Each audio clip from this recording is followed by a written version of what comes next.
తెలంగాణ రైతాంగానికి కాంగ్రెస్ ప్రభుత్వం బాసటగా నిలిచింది.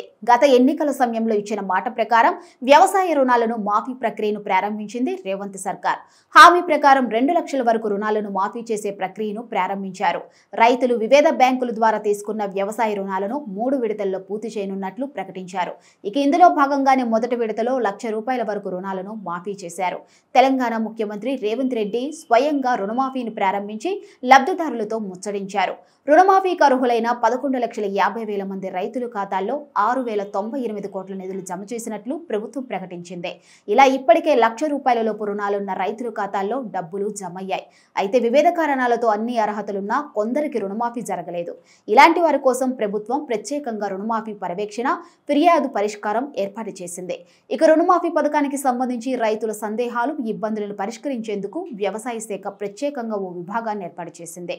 కాబట్టి రుణమాఫీ జరగని వారు అధికారిక ఐటీ పోర్టల్ ద్వారా ఉన్నతాధికారుల దృష్టికి తీసుకెళ్లవచ్చు.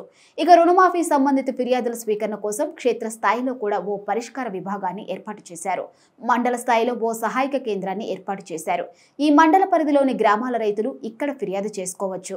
ఇలా ఐటీ పోర్టల్, మండల సహాయక కేంద్రాల ద్వారా ఫిర్యాదులు అందిస్తే 30 రోజుల్లోపు సమస్యను పరిష్కరిస్తామని ప్రభుత్వం చెబుతుంది. కాబట్టి మీరు అర్హులైన రుణమాఫీ జరగకుంటే ఈ 2 మార్గాల్లో ఫిర్యాదు చేసి సమస్యను పరిష్కరించుకోవచ్చు. ఇక మీరు లోన్ తీసుకున్న బ్యాంకును కూడా ఓసారి సంప్రదించండి. ఏదైనా సాంకేతిక కారణాల వల్ల రుణమాఫీ డబ్బులు జమ కాకుంటే వారు పరిష్కరించే అవకాశం ఉంటుంది. ఇక వ్యవసాయ అధికారులను కూడా రుణమాఫీ సమస్యల పరిష్కారానికై సంప్రదించవచ్చు. అన్ని అర్హతలుండి రుణమాఫీ కాలేదంటే అందుకు కారణమేంటో వారికి తెలిసి ఉంటుంది. కాబట్టి వారి ద్వారా సమస్యను తెలుసుకొని పరిష్కరించుకునే అవకాశం ఉంటుంది.